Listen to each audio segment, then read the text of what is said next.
sin mi mom joinan lile xolal Italia reynan ñide xolal yow Espagne yuxu nañ walloy virus ni woy corona covid-19 bi nga duggé ci aduna lambe nga ko. Voilà, donc madame et monsieur, bonsoir et bienvenue pour votre deuxième numéro dans l'émission Dans Corona sur Gorel TV.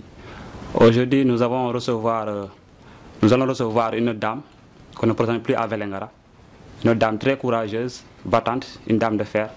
C'est la directrice du centre de formation professionnelle de Vélingara. Je veux nommer madame Oumy Sène. Madame Sène, bonsoir. Bonsoir.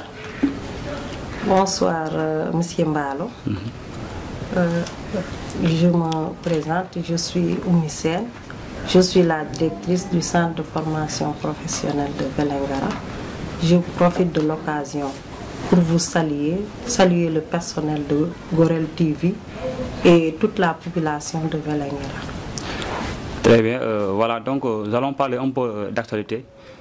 Quand on parle d'actualité, donc on fait allusion aujourd'hui au coronavirus, au Covid-19. Donc, comment expliquez-vous aujourd'hui cette propagation à grande vitesse de la maladie?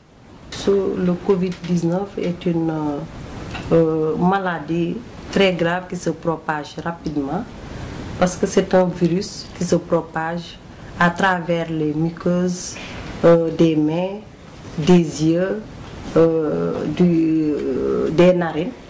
Donc c'est un virus qui se propage rapidement avec le contact, avec les sécrétions nasales qui peuvent entrer dans les muqueuses de la personne saine et après quelque temps qui peut tomber, la personne peut tomber malade après être en contact avec le virus.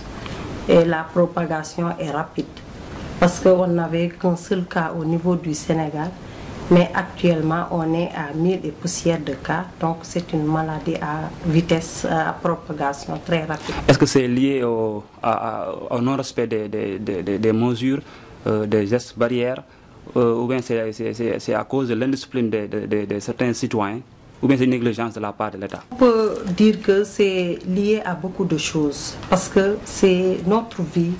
On a l'habitude de vivre en communauté. Et c'est une maladie qui n'aime pas trop les rassemblements. Et nous, en Afrique, je ne dirais même pas au Sénégal, en Afrique, on a l'habitude de vivre en communauté. Dans une maison, il y a plusieurs personnes. Et on l'a vu même dans les pays développés, où il y a des petites familles, la propagation est rapide. Donc c'est une maladie qui est grave. Donc il faut forcément respecter les gestes barrières. Il faut se protéger pour éviter le contact avec le virus.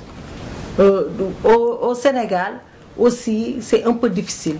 C'est un peu difficile parce que les gens ont l'habitude de vivre jour le jour. Donc il faut aller chercher quelque chose à manger chaque jour. C'est pas comme les pays développés où on peut même faire le marché dans les maisons. On fait les achats en ligne. Ici, il faut qu'on se déplace pour aller au marché, pour faire des activités pour vivre. Donc on ne peut pas, ça aussi, ça peut faciliter la propagation de la maladie parce qu'on ne peut pas se confiner totalement. Donc ça propage la maladie. En plus, aussi, comme vous l'avez dit, aussi le problème de discipline aussi se pose. Parce que si on demande aux gens, par exemple, de rester chez eux, c'est un peu compliqué. Parce que, comme je l'ai dit tantôt, on a l'habitude de vivre en communauté. Chaque fois s'il y a un événement, il faut que les gens se rassemblent. Et ça, c'est ce que la maladie, ce que le virus aime le plus, le rassemblement. Mais le marché, les grandes boutiques à partir de 15 h, en tant que femme aujourd'hui, comment vivez-vous cela?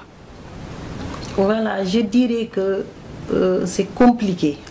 Parce que si je regarde dans l'ensemble, c'est compliqué. Parce que ce marché-là, il y a beaucoup de personnes qui agissent là-bas pour quand même nourrir leur famille. Donc si on limite l'activité du marché, ça va impacter beaucoup de familles. Parce que les gens, c'est à travers ce marché-là qu'ils font des activités pour prendre en charge leur famille. Certains vendent, certains achètent, certains mènent des activités, des transactions, certains aussi font la restauration et tout cela, ça se freine. Et on peut prendre le cas même des jeunes, les taximotos. Beaucoup de jeunes agissent autour de ce marché pour vraiment nourrir leur famille. Mais si ces activités se limitent, ça va limiter leurs revenus et ça va impacter aussi sur la prise en charge de leur famille. Donc selon vous, vous voulez dire que donc on doit en tout cas revoir cette décision-là. On doit par exemple relever ou bien changer la manière de donner les horaires, de fermer les marchés et tout. Oui, moi je dis qu'il faut adapter toute décision, il faut l'adapter à la localité. Moi c'est ça mon avis, sincèrement. Moi je suis pour les tests de masse. Au lieu du confinement ou bien au lieu de la fermeture du marché, il faut faire des tests de masse. Pour moi, c'est ça qu'il faut faire. Parce que nous sommes un pays, je l'ai dit tout à l'heure, les Sénégalais, la majeure partie des Sénégalais vivent jour le jour. Font des activités pour avoir la dépense du jour. Donc si on les limite, ça va poser des problèmes. Ça va poser des problèmes dans les familles. Et ça peut même augmenter la pauvreté. Parce que vraiment, l'État veut faire quelque chose, mais ne peut pas prendre en charge toutes les familles, les démunies qui sont là. Donc elle n'est pas pertinente cette décision de vouloir en tout cas faire un confinement partiel, surtout ici à Vélingara. Pour moi, ce n'est pas une décision, vraiment ce n'est pas une bonne décision. Il faut voir les localités où il y a la maladie, les confiner à l'intérieur et permettre aux autres de mener leurs activités en respectant les gestes barrières. Justement dans ce sens-là, parce que aussi quand on regarde le couvre-feu, 6h à partir de 20h à 6h, toutes les activités se font la journée. Donc la pertinence est un peu mise en exergue, quoi. Voilà. Parce que c'est de 20h à 6h, mais il y a des gens qui travaillent la nuit et ces gens-là ne peuvent plus travailler. Ça règle un problème parce que à partir de ce qui les gens sont chez eux, il y a beaucoup de personnes étaient dehors pour simplement pour un simple plaisir. Ça vraiment ça règle ce problème, mais d'un autre côté, pour ceux qui menaient des activités, ça pose problème. Mais jusqu'à présent, c'est dans le sens de la protection des personnes. Parce que, comme par exemple, nous sommes dans une zone où il y a trois pays frontaliers. Voilà, donc nous sommes exposés. Donc je pense aussi que c'est un peu pertinent, parce que dans la mesure où ça nous protège, parce que ça nous permet de limiter le déplacement. Voilà, limiter les déplacements par rapport à ces pays, ça c'est bien. Parce que on ne peut pas contrôler ce qui se passe à l'extérieur de notre pays. Ça, on ne peut pas. Donc, il fallait gérer les frontières. Ça, il faut le faire. Avec la situation pareille, une situation pareille, il faut gérer les frontières. Éviter les contacts avec les autres personnes qui sont à l'extérieur. Parce qu'on l'a vu, presque tous les cas qu'on a nous viennent de l'excès. J'ai dit, il faut éviter cela. Donc il faut fermer les frontières et laisser les gens au niveau, à l'intérieur, mener leurs activités. S'il y a une zone qui est contaminée, faire des tests de masse pour enlever ceux qui sont contaminés et confiner cette zone-là, permettre, laisser aux autres de mener leurs activités. Mais n'oubliez pas aussi qu'on a des jeunes très têtus. Si on parle de nos taximans par exemple, qui se déplacent, qui font par exemple, qui prennent d'autres routes pour aller en Gambie ou en Guinée. Donc ça aussi ça règle aussi ce problème-là.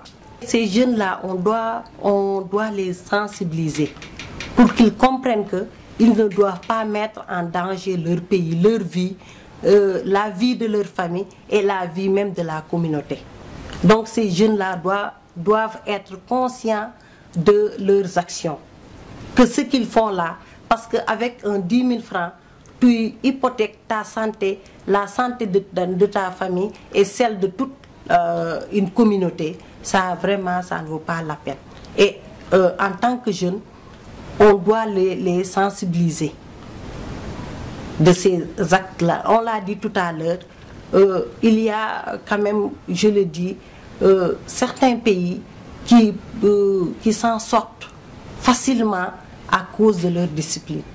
Il faut que nous soyons disciplinés, respecter les gestes barrières et respecter vraiment tout ce qu'on nous demande de faire. Si on dit de ne pas sortir, de ne pas prendre un étranger, on ne doit pas le faire, ne serait-ce pour nous. C'est qu'on n'a pas aussi éduqué les jeunes. Ça, vous m'excusez du terme, mais ça, c'est un problème familial.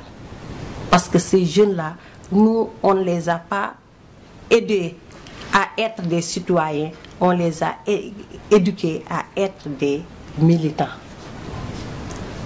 Parce qu'un citoyen ne doit pas faire quelque chose qui porte préjudice à sa nation. Mais on ne les a pas aidés. Et ça, comme ce n'est pas le thème du jour, mais ça c'est un problème qui est au niveau des familles. Revenons un peu jusqu'à présent, ça ne va plus, n'est-ce pas? Donc, ils sont là, ils n'ont plus de travail à cause de cette maladie-là. Et ils ont reçu des subventions d'1 million, je pense, de la part des autorités. Est-ce que ça c'est suffisant selon vous? Un jeune qui a en charge sa famille, c'est pas 1 million pour combien de jeunes qui peuvent les satisfaire, c'est pas possible. Pour moi, comme je l'ai dit, il fallait les laisser travailler au niveau de la commune, éviter de sortir, leur permettre de mener leurs activités en respectant les gestes barrières, avoir des gels hydroalcooliques, porter des masques. La distance là, on ne peut pas le faire et éviter quand même de se communiquer au niveau du déplacement. Parce que pour moi, les empêcher de travailler, ça aussi, c'est les pousser à aller vers les frontières. Parce que si je suis un jeune, je dois régler la dépense chez moi, on me dit de ne pas travailler. Si je vois l'occasion et je ne suis pas conscientisé, je ne suis pas conscient, je vais sauter sur l'occasion. Je crois que c'est une occasion à exploiter, or que ça porte préjudice à toute une nation. Oui, mais aussi, bon, ça sera trop difficile aussi de respecter la distanciation avec les taximotos aussi. C'est ce que j'ai dit. J'ai dit, il faut respecter les gestes barrières. Il faut prendre coûte que coûte. Il faut mettre les masques, avoir des gels hydroalcooliques. Ça, c'est obligatoire, il faut avoir cela. Et éviter de se communiquer au moment des déplacements. Pour moi, c'est ce qu'il fallait faire et les laisser travailler au niveau à l'interne. Dans la commune. Dans la commune.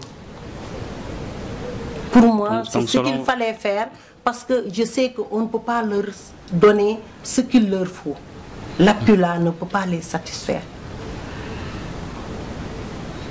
Selon vous, c'est ce qui pousse certains d'entre eux d'aller en tout cas faire ce trafic-là au niveau des frontières? C'est ce qui les pousse, bien que c'est mauvais. Parce que vraiment être conscient de la propagation de la maladie, je veux dire que ça ne vaut pas la peine de prendre l'argent qui peut t'amener des problèmes, qui peut hypothéquer la santé de la nation, qui peut hypothéquer même ta santé et celle de ta famille. Donc cet argent-là, les jeunes ne doivent pas le faire. Cet argent-là ne les sert à rien, mais quand même, il fallait quand même leur permettre de travailler au niveau de la commune. Très bien. Je rappelle que vous êtes la directrice du centre de formation professionnelle de Vélingara. Alors, dites-nous un peu quel est l'impact de cette maladie-là, du Covid-19, dans votre secteur? Les secteurs, comme dans l'éducation, parce que depuis le mois de mai, le mois de mars, c'est le mois de mars, depuis le mois de mars, comme dans les écoles, on n'a pas travaillé. Au niveau de la formation professionnelle, il n'y a rien. Et puis, c'est pire là-bas, parce qu'au niveau de l'éducation, on peut faire le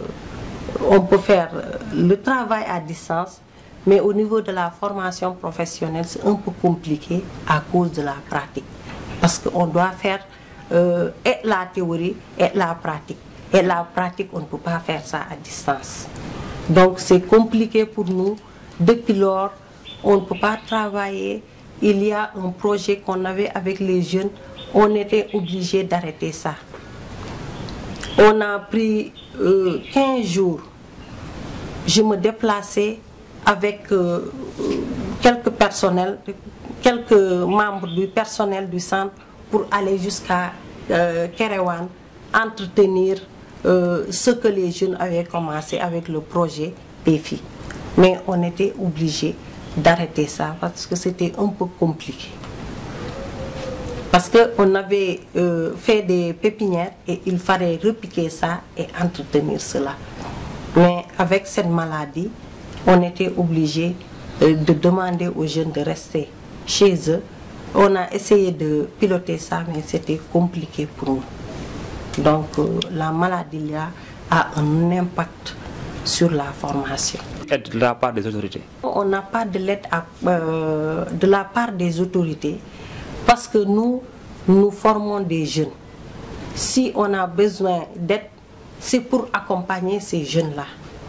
Donc c'est pour permettre à ces jeunes-là, nous notre métier, c'est de donner une formation, de donner un métier aux jeunes qu'ils puissent s'insérer dans la société, qu'ils puissent mener des activités socio-économiques.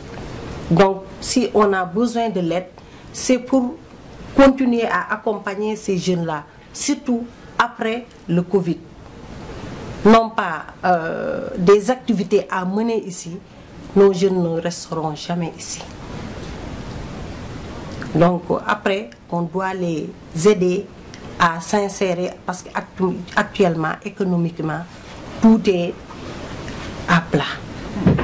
Et il faut recommencer les activités. Vous avez combien d'employés dans votre centre d'employés? Des employés. Oui. C'est le personnel. Vous parlez du personnel. Le personnel, oui. Le personnel, nous sommes au nombre de 30.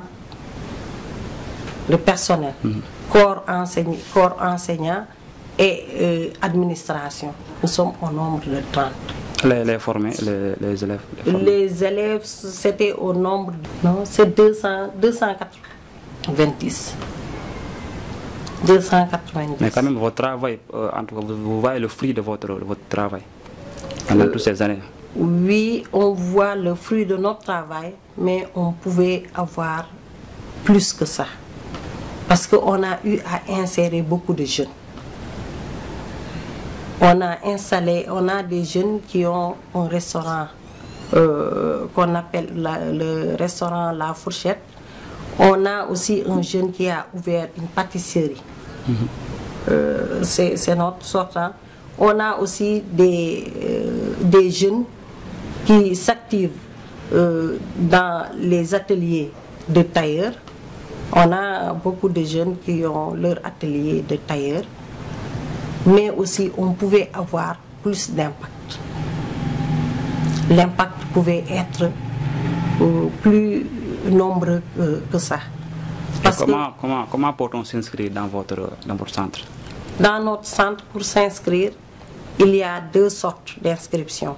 Il y en a pour les niveaux attestés, c'est-à-dire les jeunes qui n'ont pas un niveau d'études élevé, à partir de 5e jusqu'au niveau 0.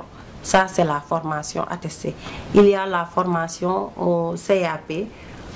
Pour cela, il faut avoir un niveau, au moins au niveau de la 4e secondaire. Il faut avoir ce niveau-là. C'est que beaucoup de jeunes laissent ici la formation pour aller ailleurs. Et ça porte préjudice ces jeunes, et ça porte préjudice aussi au département. Parce que ce qu'ils cherchent ailleurs, ils peuvent l'avoir ici. La formation là, mais la formation aussi est négligée un peu par les autorités locales. Parce que c'est eux qui doivent prendre la formation là. C'est eux qui doivent appuyer cette formation pour que les jeunes puissent venir faire leur formation et après servir la communauté. Parce qu'à part l'éducation, c'est la formation qui est là. Et même après l'éducation, il faut se former pour pratiquer un métier. Et ça, c'est nécessaire. Mais ici, il y a un problème. Le problème, c'est quoi? C'est que dans nos familles, on apprend les filles à se débrouiller, mais quand même, on n'aide pas les garçons à se débrouiller. De ce fait, ils restent jusqu'à la majorité sans pour autant pouvoir faire quelque chose. Parfois, ça n'aide pas. On demande à la jeune fille, à bas âge, à commencer à mener des activités domestiques. Il faut laver, il faut balayer, il faut faire le linge, beaucoup de choses, toutes les activités. Autant, le garçon faisait la même chose avec les champs. Parce que dans les champs là, autant les garçons allaient au champ et les filles restaient dans les travaux domestiques.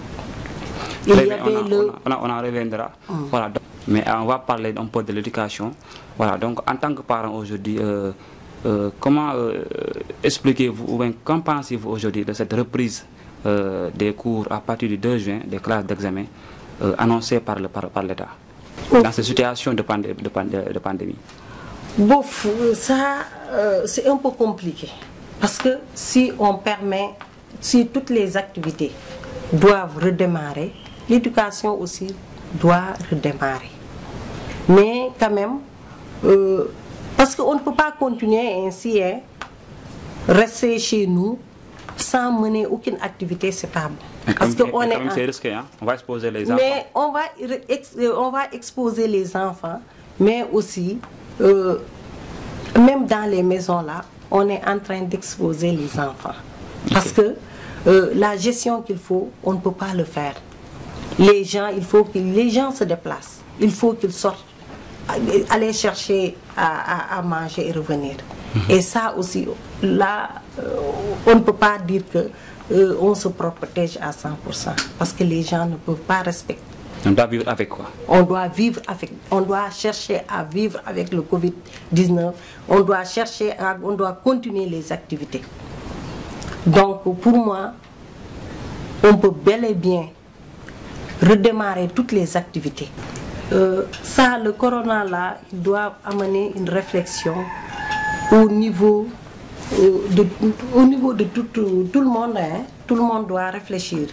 Parce que chaque ville doit essayer de voir qu'est-ce qu'on peut mener pour l'autosuffisance alimentaire. Parce qu'on doit mener des activités. On doit, ici, à Vélingara doit pouvoir nourrir Vélingara. Sans dépendre d'une autre ville. Et aussi, le Sénégal doit pouvoir nourrir le Sénégal sans dépendre de l'extérieur. Ça, on doit penser à ça. Parce que si on parlait de confinement, est-ce qu'on peut faire un confinement hors que Vélingara pour manger, il faut que les marchandises viennent de Dakar, viennent de Saint-Louis, viennent de Ziguinchor et autres. On ne peut pas confiner Vélingara. Donc il faut penser que nous devons produire ce que nous mangeons ici.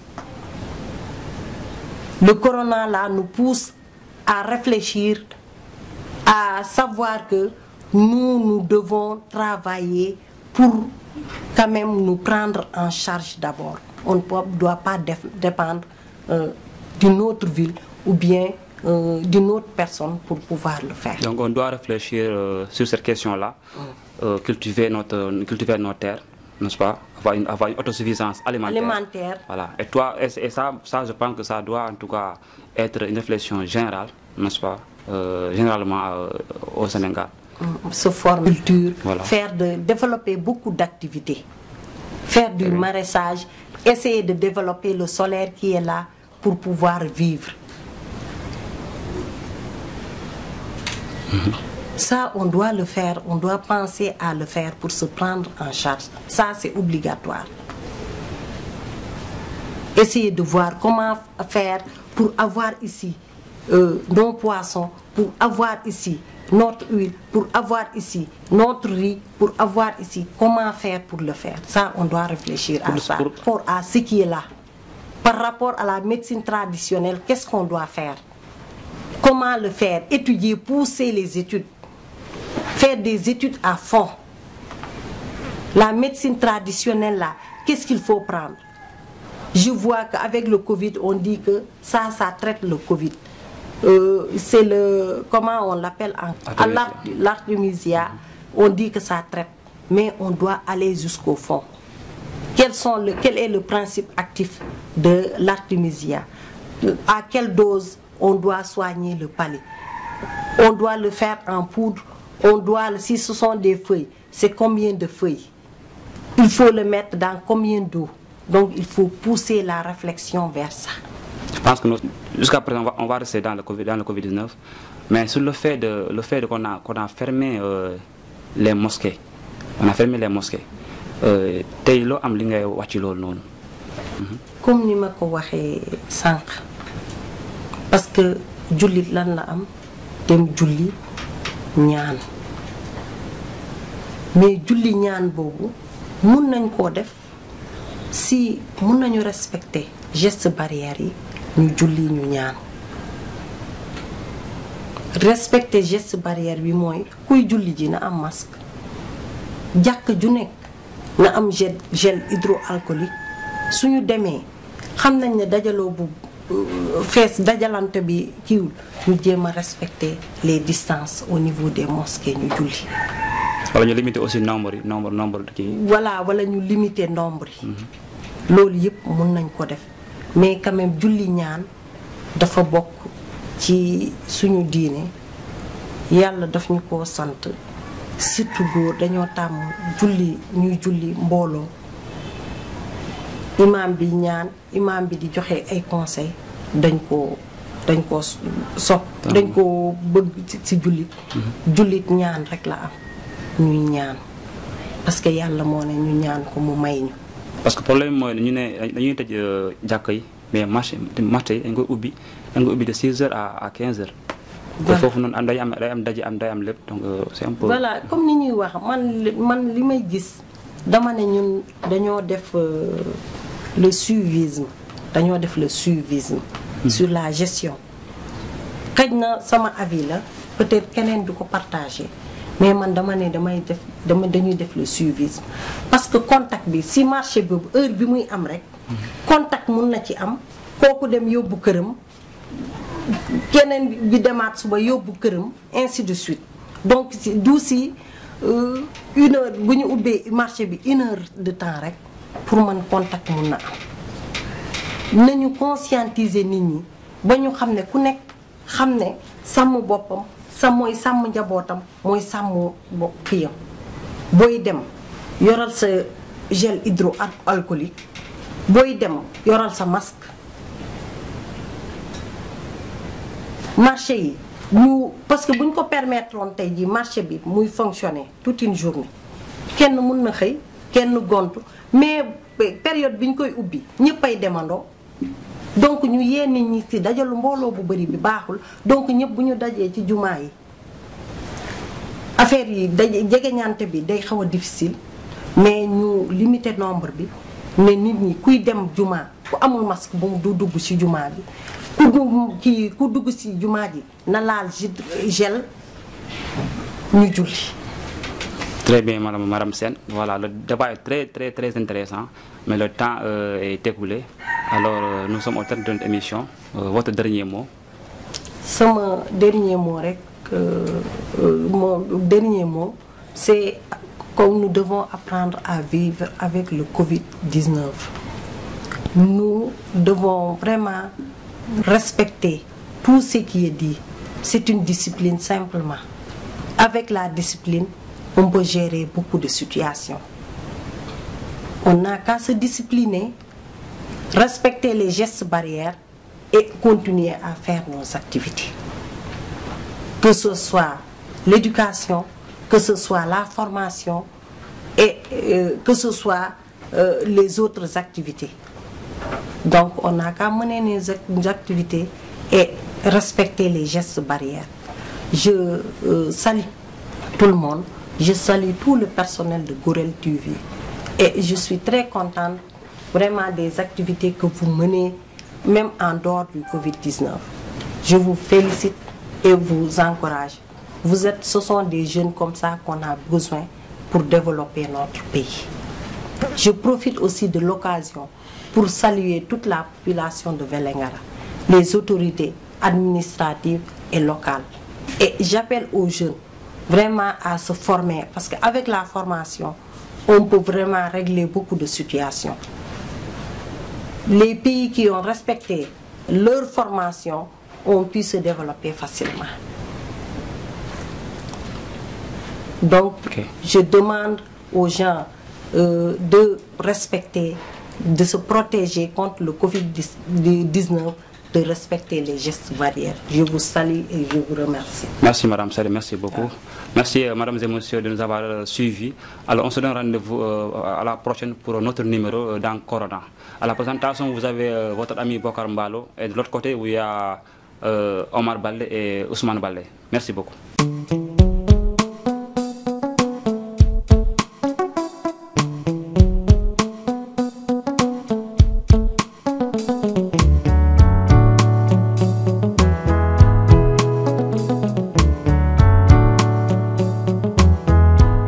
Xoolal Siin mi moom jooy nan lii lee xoolal Italia rey nañ ñi dee xoolal yow Espagne yuxu nañ wallooy virus ni wooy corona Covid-19 bi nga duggee ci àdduna